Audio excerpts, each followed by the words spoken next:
2024 में अमीर बनने के 6 golden rules. Number 1, rule of 72।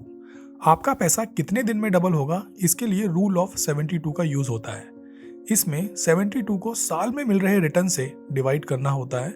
मान लीजिए आपको फिक्स डिपॉजिट में 6% का रिटर्न मिलता है, तो 72 से डिवाइड करने पर यानी कि 12 साल में आपका पैसा डबल होगा। और अगर इक्विटी में 12% का रिटर्न मिलता है तो 6 साल में आपका पैसा डबल हो जाएगा। किस इन्वेस्टमेंट पर आपका पैसा जल्दी डबल होगा या तेजी से ग्रो करेगा, आप इस रूल को यूज करके पता लगा सकते हैं। Number 2, 100 minus age. इक्विटी में इन्वेस्टमेंट एज के हिसाब से होनी चाहिए और किस एज में कितना परसेंट इक्विटी में इन्वेस्ट करना चाहिए वो इस रूल से पता चलता है। मान लीजिए आपकी एज 35 साल है तो 100 में से 35 को माइनस करेंगे, जो नंबर आएगा यानी कि 65% इक्विटी में इन्वेस्ट कर सकते हैं। जैसे जैसे एज बढ़ेगी तो इन्वेस्टमेंट परसेंटेज कम होती चली जाएगी, क्योंकि ज़्यादा एज में रिस्क कम होना चाहिए। कम एज में इन्वेस्टमेंट परसेंटेज हमेशा ज़्यादा रहेगी। अगर आपके पास 1 लाख रुपए है तो आप 65,000 रुपए इक्विटी में इन्वेस्ट करें। बाकी के बचे हुए 35,000 रुपए आप दूसरी जगह इन्वेस्ट कर सकते हैं, जैसे कि fix deposit, PPF, NPS, bonds. Number 3, 50-30-20 rule. इस रूल का यूज बजट बनाने के लिए किया जाता है। इनकम का 50% रोजमर्रा की जरूरतों पर खर्च करना चाहिए, जैसे कि घर का ration, electricity, water, petrol, rent, school की फीस, मिल्क। और 30% अपनी ख्वाहिशों को पूरा करने के लिए। लाइफ भी तो जीनी है। सब कुछ सेव करके रखेंगे तो प्रेजेंट में मर मर के जीना पड़ेगा।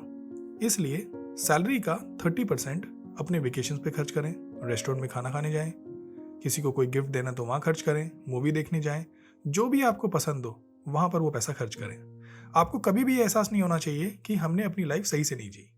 बाकी के बचे हुए 20% आप सेव करें या इन्वेस्ट करें, ताकि फ्यूचर में जब आपके पास कोई इनकम का सोर्स ना हो तब आप उन सेविंग्स को यूज करके अपनी रोजमर्रा की जिंदगी चला सकें। Number 4, first week rule. Investment में डिसिप्लिन लाने के लिए इस रूल को यूज किया जाता है।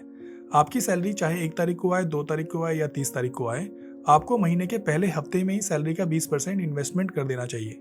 अक्सर लाइफ में कोई ना कोई ज़रूरत हमेशा बनी रहती है और उन ज़रूरतों को पूरा करने के चक्कर में इन्वेस्टमेंट मिस हो जाती है। इससे बचने के लिए फर्स्ट वीक रूल को फॉलो करते हुए महीने के पहले हफ्ते में इन्वेस्टमेंट कर दें। नंबर 5, 20 गुना टर्म इंश्योरेंस। खुदा ना खास्ता अगर आपको कुछ हो जाए, आपके जाने के बाद आपकी फैमिली की ज़रूरत कैसे पूरी होगी। इसके लिए आपको टर्म इंश्योरेंस लेना चाहिए, जो कि आपकी एनुअल सैलरी का 20 गुना होगा। अगर आपकी सैलरी 10 लाख रुपए है सालाना, तो आपको 2 करोड़ का टर्म इंश्योरेंस लेना चाहिए। जितना बड़ा कवरेज होगा, सेफ्टी नेट उतना ही मजबूत होगा। ये कवरेज फैमिली मेंबर्स को हेल्प करेगा एक क्वालिटी लाइफ जीने में और अनएक्सपेक्टेड खर्चों को पूरा करने में। 20 times term insurance financial protection का पिलर है, जो आपको अलाउ करता है अपने ड्रीम्स को कॉन्फिडेंट के साथ पूरा करने में, क्योंकि हमें पता है कि हमारे लव्ड वन सेफ है। टर्म इंश्योरेंस और लाइफ इंश्योरेंस 2 अलग अलग चीजें हैं। टर्म इंश्योरेंस एक्सपायर होने के बाद आपको कोई कैश नहीं मिलता। टर्म एक्सपायर होने के बाद किसी भी तरह का रिटर्न या रिफंड नहीं मिलता। सिर्फ डेथ के केस में ही एक लमसम अमाउंट बेनिफिशियरी को दिया जाता है। Number 6, 40% EMI. किसी भी कीमत में आपकी एनुअल ईएमआई आपकी एनुअल इनकम की 40% से ज्यादा नहीं होनी चाहिए। अगर आपकी एनुअल इनकम 10 लाख रुपए है तो टोटल ईएमआई 4 लाख से ज्यादा नहीं होनी चाहिए। जितना कर्ज कम होगा उतना ज्यादा वेल्थ बढ़ेगी। आई होप आपको ये 6 रूल्स समझ में आए होंगे। Number 1, rule of 72। Number 2, 100 minus age. Number 3, 50-30-20 rule. Number 4, first week rule. Number 5, 20 गुना term insurance. And number 6, 40% EMI. Video अच्छा लगा तो लाइक करें, शेयर करें, सब्सक्राइब करें और बेल आइकन को दबाना ना भूलें। जय हिंद।